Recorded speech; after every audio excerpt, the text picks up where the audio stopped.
Hello everyone, welcome to the Dragunov guide. In this video we're going to talk about Oki. Now, for those of you who don't know what Oki means, Oki it's a Japanese word. It's short for Okizeme, which is not a real Japanese word. It was invented in Japan specifically for fighting games to describe the situation where the opponent is laying on the ground and he has to stand up. And while he's trying to stand up, you, the player, have an opportunity to mix up the opponent on the ground. You have an opportunity to create a sort of 50-50, or just trying to take some sort of advantage over him. So in this case, in this video, we're going to talk about Dragunov, and we're going to talk about those situations where you can try to take an advantage on the opponent while he's trying to stand up. So let's jump immediately into the game. And let's talk about generic knockdowns for now. Now, unfortunately, going from Tekken 7 to Tekken 8, Dragunov lost some of his knockdowns. For example, back for free used to knock down. Now it's a heat engager. 1-2-1 also used to knock down. Now it's a heat engager. But you still have some options, like for example 1+2, while standing 1-3, this still knockdown. Now, these are a little bit different though, because while standing 1-3 still gives the opponent the opportunity to tech roll. So if you try, for example, to apply a running 2, which is generally the best option on wake up, since Dragunov doesn't have a hell sweep or anything, the best option is just to running 2 here. As you can see here, the opponent recovers very far away from Dragunov if he tries to tech roll. So in this case, okay, that was weird, that never happened. In this case, a good idea could be to just running 2 into another running 2, like this, to try and get close to the opponent so you have a mix-up opportunity. Of course, if the opponent knows about this, he can interrupt you. Kazuya, for example, can do his down for 2, so you need to be careful. But in most situations, this will work. In most situations, the opponent will not dare to press buttons, even though he can. Is not close, so nothing can really threaten you from that range, even though it's -4. But let's talk about something like, for example, 1+2. If I use 1+2, the opponent can't tech roll, so he can only try to side roll on the ground or just stand up, or just laying on the ground and do nothing. Now, in this situation as well, the best option is just running 2. If he tries to stand up, most people, they will just try to stand up. But let's say that the opponent tries to stay on the ground. In this case, you have to apply your sleep 4. In this case, your ignition switch, which is your only ground hitting mid, by the way. So you don't have much choice. This is your only option. Now this creates some sort of mix-up because the opponent could. I mean, CP4, it is technically a decent option even if the opponent tries to stand up. So this can technically cover both options.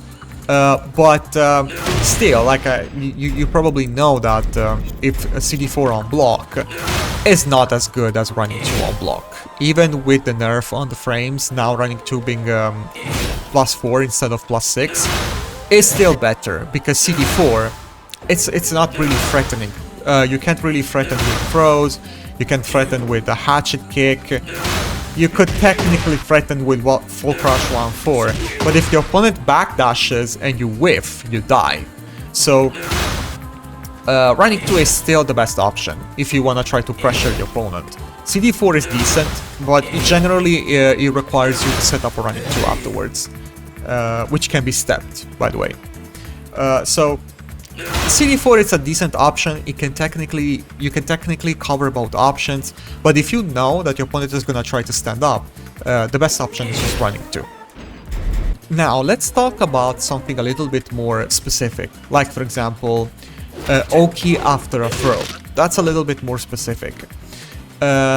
For example, if you watched my gameplays, you probably know that what I like to do after, for example, Dragunov's 2 throw, two command throws.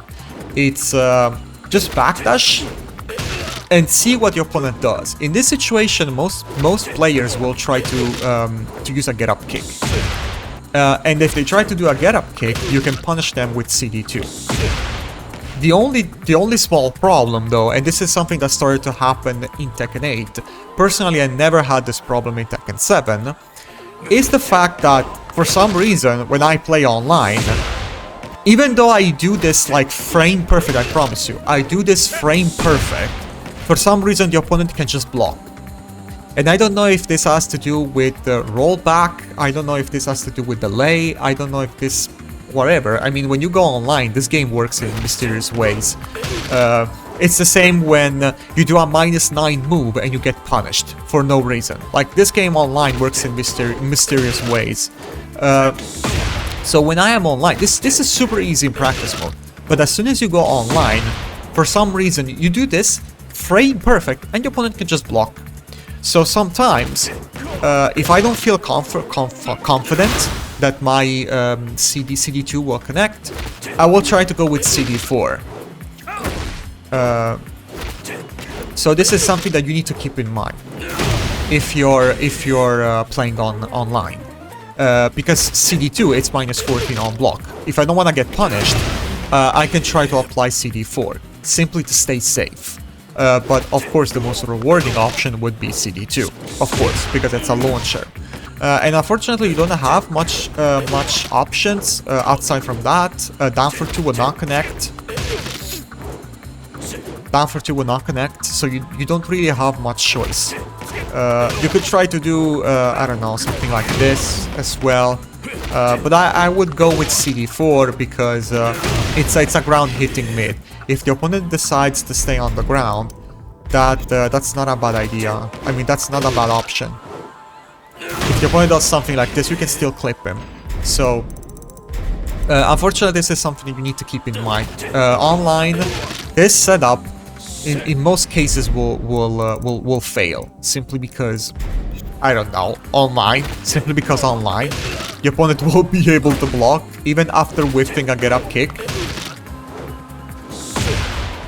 But in practice mode, it's very reliable, and offline as well, it's very reliable. But when you're online, the game just works in mysterious ways.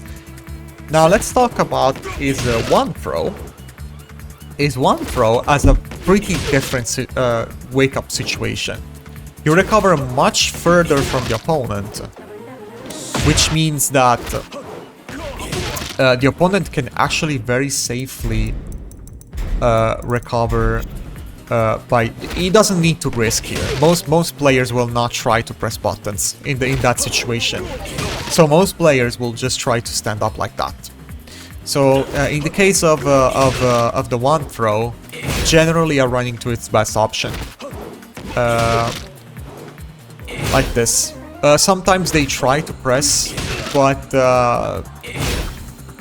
in Tekken 8. In Tekken 7, that used to launch. That low get-up kick, it used to launch. That was very scary in Tekken 7. But now it doesn't. Even on counter it doesn't launch. So you don't really risk much. It's really hard to do stuff like this. Most people don't press buttons. So I would much rather suggest you to just try to run into. Of course, if you see that your opponent likes to spam get-up kicks, of course, in that case, you can try to do something like this, right? Backdash into a punish. But in most cases, by default, I suggest you to just run into after the one throw. While with the two throw, by default, backdash. By default. Of course, if you have a hard read on your opponent, you could technically do the same thing even with the 2 break.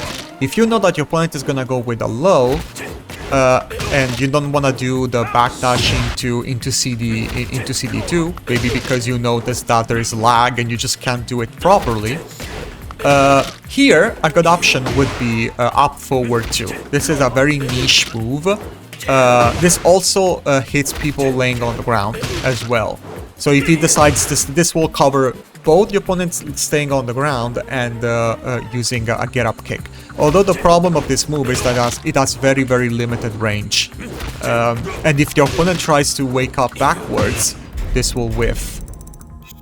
Wake up backward. If it does something like this, your up forward 2 will whiff. And if the opponent is good, you're dead. So you need to be careful about that. Only use it if you have a hard read on your opponent. You know it's gonna do a low get up kick. And in this case, you know, you just convert. I don't know what's the best combo route from there.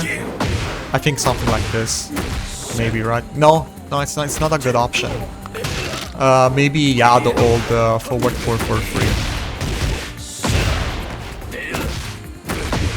Something like this, yeah. When it comes to his 1+2 throw, I think I already talked about this in the video where they nerfed up forward 1+2, but in this situation here, there's not really much you can do.